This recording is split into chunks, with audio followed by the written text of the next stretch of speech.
గులాబీ కమలం బీజేపీతో పొత్తుకు బీఆర్ఎస్ లాబింగ్. వారం రోజులుగా ఢిల్లీలో బోయినపల్లి వినోద్ తిష్ట. కమలం అగ్రనేతలతో సీక్రెట్ భేటీ. త్వరలో కేసీఆర్ సైతం ఢిల్లీకి పయనం. అలయన్స్ లో పోటీ చేద్దామని బీఆర్ఎస్ పట్టు. ఆచితూచి అడుగులు వేస్తున్న బీజేపీ కాళ్ళు మొక్కినా చేర్చుకోమంటున్న లక్ష్మణ్. రైట్ గా ఇది ఇంట్రెస్టింగ్ వార్త.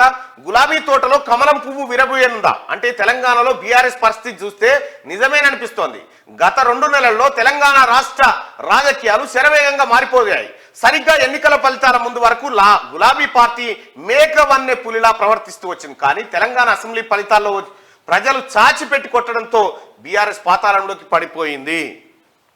దీనికి తోడు బీఆర్ఎస్ ప్రభుత్వ హయాంలో జరిగిన భారీ అవినీతి అక్రమాలు రోజు కోటి వెలుగులోకి వస్తుండడంతో ఇటు బీఆర్ఎస్ అధిష్టానం అటు క్షేత్రస్థాయి కేడర్ అయోమయంలో పడింది. ఈ క్రమంలోనే లోక్సభ ఎన్నికలు రానున్న నేపథ్యంలో కేసీఆర్ కాక కొత్త వేషానికి ఆద్యం పోసిండు. లోక్సభ ఎన్నికల్లో ఎన్డీఏ గూటికి బీఆర్ఎస్ చేరేందుకు ఉవ్విళ్ళూరుతోంది. ఈ దశలోనే బీజేపీతో బీజేపీకి ఒక పెద్ద ప్రమాదం ఏం పొంచి ఉందంటే ఒక పెద్ద ప్రమాదం. బోర్డు ఓపెన్ చేయి. Thank you. బీజేపీకి పొంచి ఉన్న ప్రమాదం. కాంగ్రెస్ ప్రశాంత్ కిషోర్ కూడా ఈ మాటను ఎక్కడో మాట్లాడి ఉంటాడు. బీఆర్ఎస్ తోని బీజేపీ పొత్తు పెట్టుకుంటే బీఆర్ఎస్ బీజేపీ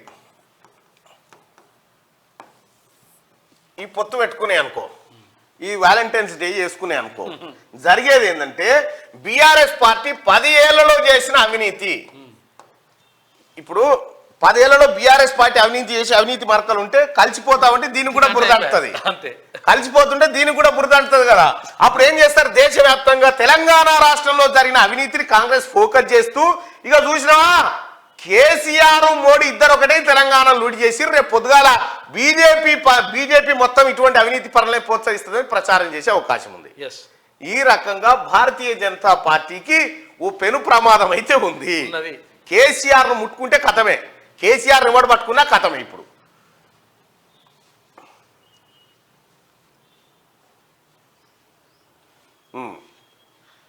అటు క్షేత్రస్థాయి కేడర్ అయోమయంలో పడింది. ఈ క్రమంలోనే లోక్సభ ఎన్నికలు రానున్న నేపథ్యంలో కేసీఆర్ కాక కొత్త వేషానికి ఆద్యం పోసిండు. లోక్సభ ఎన్నికల్లో ఎన్డీఏ గూటికి బీఆర్ఎస్ చేరేందుకు ఉవ్విలూరుతోంది. ఈ దశలోనే బీజేపీతో పొత్తు పెట్టుకునేందుకు బీఆర్ఎస్ లాబింగ్ మొదలుపెట్టింది. దాదాపుగా ఎంపీ ఎన్నికల్లో బీజేపీతో కలిసి బీఆర్ఎస్ పొత్తు పెట్టుకోవడం ఖాయంగా మారినట్టు తెలుస్తుంది. గత వారం రోజులుగా బీఆర్ఎస్ నేత బోయినపల్లి వినోద్ కుమార్ ఢిల్లీలో మకాం పెట్టారు. ఇప్పటికే కమలం పార్టీ అగ్రనేతలందరితోనూ వరుస భేటీలో నిమగ్నమైనట్టు సమాచారం. ఇదిలా ఉంటే తెలంగాణ బీజేపీ నేతలు మాత్రం కాళ్ళు మొక్కినా బీఆర్ఎస్ తో పొత్తు పెట్టుకునేది లేదని చెబుతుండడం గమనార్హం. త్వరలో ఢిల్లీకి కేసీఆర్ కాక బీజేపీ ప్రభుత్వం గత 10 ఏళ్ల కాలంలో సాగించిన నియంత పాలనకు తెలంగాణ ప్రజలు చరమగీతం పాడారు.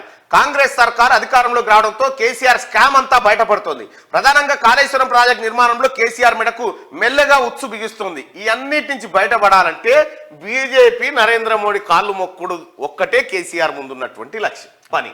ఈ అంత కేసీఆర్ రక్షించేటోడు ఈ భూమి మీద ఎవరన్నా అంటే ఒక మోడీ మాత్రమే. అందుకే పోతున్నట్టు ఒక మాట ఒక పోలింగ్ లో పాల్గొనండి దయచేసి.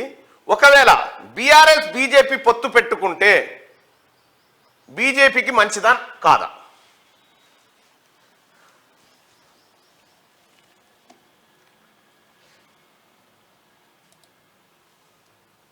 బీఆర్ఎస్ బీజేపీ ఒకవేళ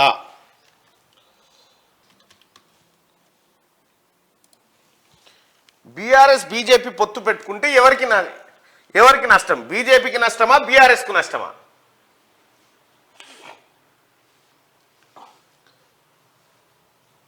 రైట్, ఇక ఇది ఈ వార్త అయితే ఇక రైట్గా ఒకవేళ బీజేపీ బీఆర్ఎస్ పొత్తు పెట్టుకుంటే ఎవరికి నష్టం? బీజేపీకే నష్టం. బీజేపీకే నష్టం అని 89% అంటారు కదా. అయితే బీజేపీని ఎట్లానే చేసి ఒప్పిస్తాడు కేసీఆర్. ఎట్లా పొత్తు పెట్టుకుందామని ఒప్పించే కార్యక్రమాలు చేస్తారు. దయచేసి మార్నింగ్ న్యూస్ చూస్తున్నటువంటి మిత్రులారా ఈ లైక్ బటన్ని క్లిక్ చేయాల్సిందిగా మీ అందరూ రిక్వెస్ట్ చేస్తూ